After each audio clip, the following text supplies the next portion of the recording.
second chapter. The title is On Violence. We are going to study today. Now in previous videos and previous classes I have sent you from first para to third para. Now we are going to be started from this chapter, para number 4 on page number 21.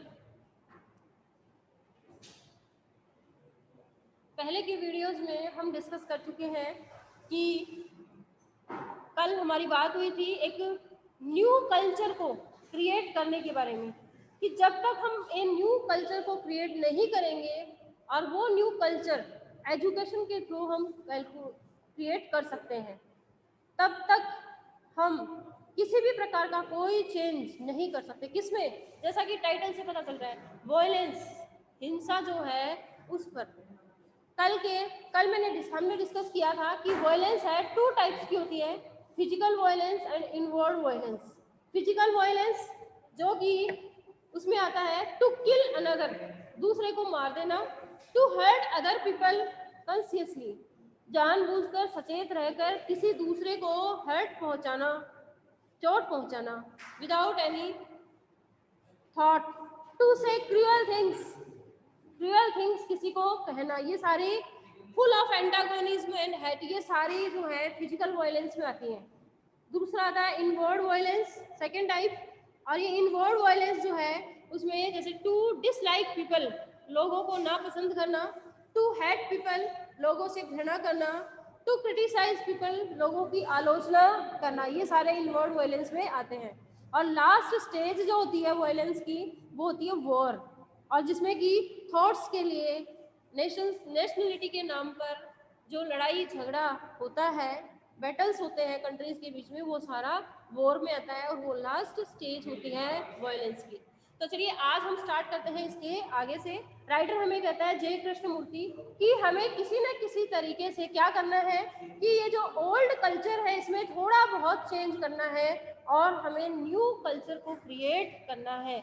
तभी possible होगा ये सब जब हम सभी educated होंगे और education के थ्रू ऐसा हो सकता है। इसी बात को आगे बढ़ाते हुए डिस्कस करते हैं।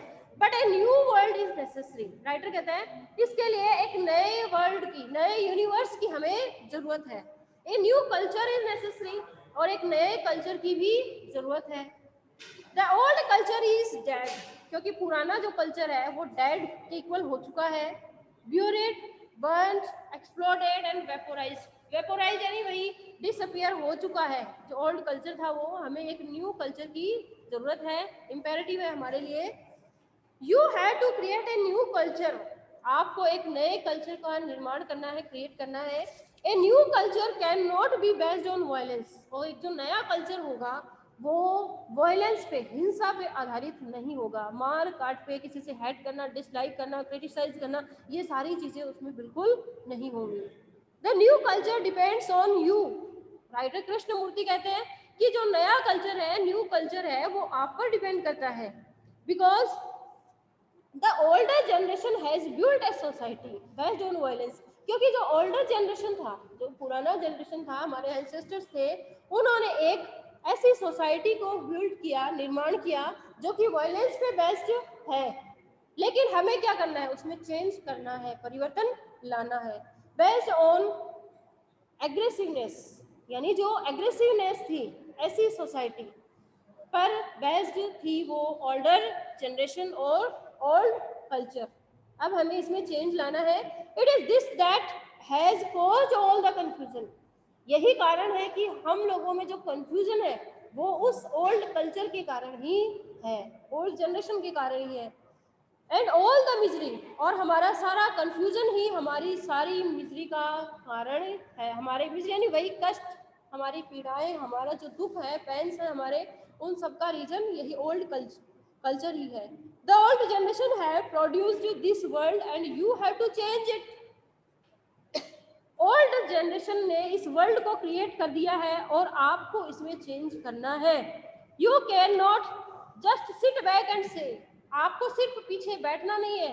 सिर्फ पीछे बैठने से मतलब है कि आपको सिर्फ उनके फॉलोअर्स बनकर नहीं रहना है, बल्कि कंसिडरेशन करना है, विचार विमर्श करना है और जो नया कल्चर है उसको डेवलप करना है, क्रिएट करना है, एंड से I will follow the rest of the people and sick success and position.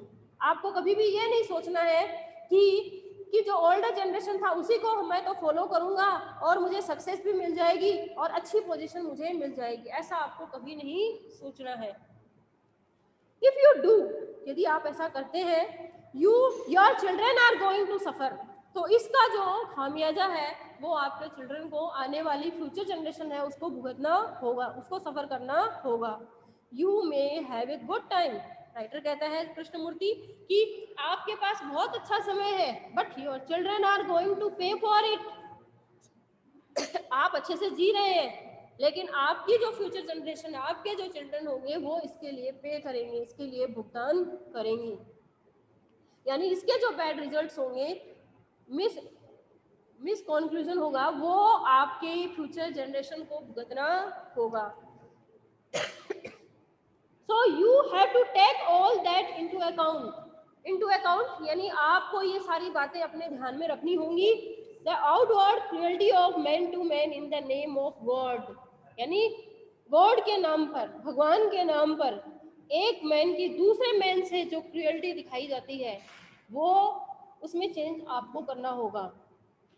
In the name of religion, धर्म के नाम पर, इन the name of self importance, खुद के महत्व के नाम पर, इन the name of security of the family, परिवार की सिक्योरिटी के नाम पर ये जो जगह जगह हिंसा होती है, वायलेंस होती है, इन सब से आपको अपने परिवार को और आपको बचाना है, सबको बचाना है, पूरे यूनिवर्स को बचाना है, इस वर्ल्ड को बचाना है।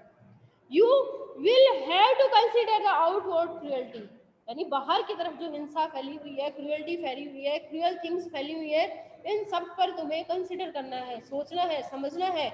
एंड वायलेंस, इस हिंसा पर भी, and the inward violence which you don't yet know, और शायद इनवर्ड वायलेंस तो वो है जिसके बारे में कि आप जानते भी नहीं है।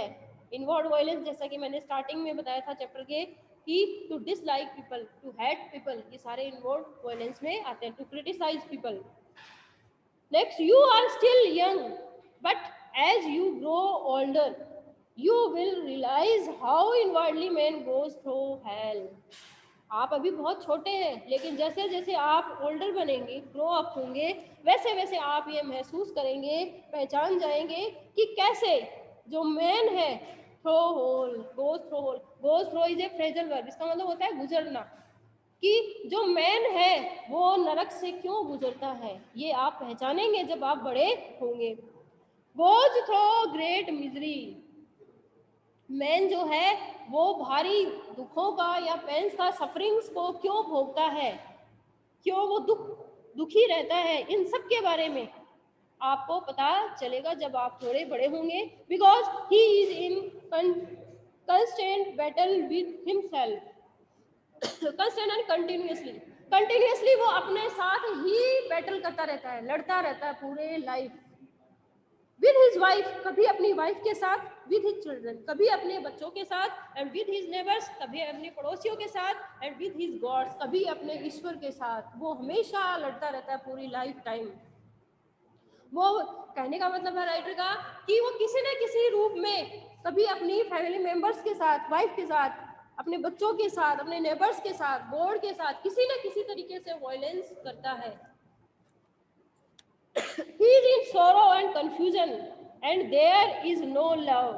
हमेशा जो मैन है वो दुखी रहता है, कंफ्यूजन, परप्लेक्स्ड कंडीशन में रहता है, and no love, there is no love, और कोई किसी प्रकार का कोई अफेक्शन, कोई लव उसमें नहीं नजर आता। नो काइंडनेस, नहीं किसी प्रकार की कोई दयालुता उसमें नजर आती है। नो जेनरोसिटी, नहीं किसी प्रकार की कोई जेनरोसिटी, उदासीनता, दयालुता कुछ उसमें नजर नहीं आती है।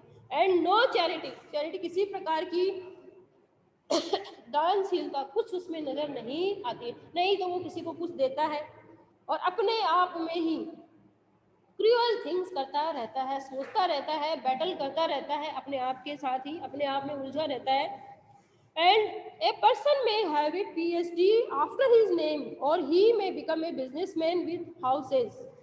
राइटर आगे कहते हैं कि हो सकता है कि एक पर्सन है वो अपने नाम से पहले पीएचडी की डिग्री लगा ले, यानी डॉक्टर लगाना शुरू कर दे, पीएचडी कर ले, लेकिन और वो एक अच्छा बिजनेसमैन भी बन जाए, अपने घर वालों के लिए एक अच्छा बिजनेसमैन भी बन जाए, एंड कार्स, और हो सकता है कि उसके पास बहुत सी कार्स भी हो, but if he has no love, लेकिन यदि उसमें प्रेम नहीं है, यानी फीलिंग ऑफ लव नहीं है, नो अफेक्शन, कोई स्नेह नहीं है, नो काइंडलीनेस, नहीं कोई दयालुता है, नो कंसिडरेशन, नहीं सोचने समझने की शक्ति है, he is really worse than an animal, तो फिर वह ऐसा व्यक्ति, पैसे कमाने वाला व्यक्ति एक एनिमल से भी बुरा है, बिकॉज क्योंकि he contributes to a world that is destructive, क्योंकि वह व्यक्ति एक ऐसे वर्ल्ड की रचना कर रहा है जो कि वास्तव में रियल सेंस में विनाशकारी है, डिस्ट्रक्टिव है।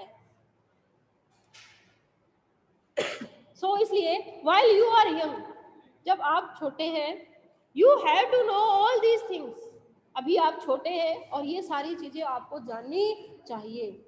You have to be shown all these things, सारी चीजें आपको दिखानी भी चाहिए, आपको पता होनी चाहिए हर बात। You have to be exposed to all these things so that your mind begins to think, यानी आपको इन सब चीजों के बारे में पता होनी चाहिए ताकि आपका जो माइंड है वो सोचना शुरू करे, सही गलत को पहचान आपका माइंड करना शुरू कर दे, अदरवाइज नहीं तो you will become like the rest of the world, इस वर्ल्ड में जो बाकी लोग हैं उनकी तरह ही आपका माइंड एक्शन करना शुरू कर देगा।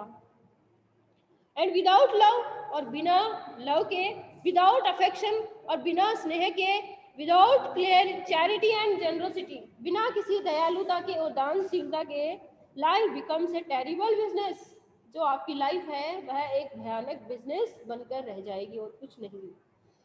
कहने का मतलब है कि आपकी लाइफ सिर्फ एक पैसे कमाने वाली मशीन बनकर रह जाएगी। That is why one has to look into all these problems of violence.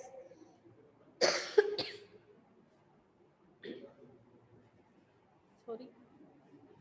यही कारण है कि एक व्यक्ति को वायलेंस की ये सारी जो प्रॉब्लम्स हैं इनके बारे में पता होना चाहिए, इनकी फॉर्म्स के बारे में। Not to understand violence is to be really ignorant, यानी समझने, ये नहीं समझना चाहिए हमें वायलेंस के बारे में कि वायलेंस वास्तव में इग्नोरेंट है, कि हम वायलेंस से इग्नोरेंट हैं, हम अनभिज्ञ हैं वायलेंस से, हमें पता होना चाहिए।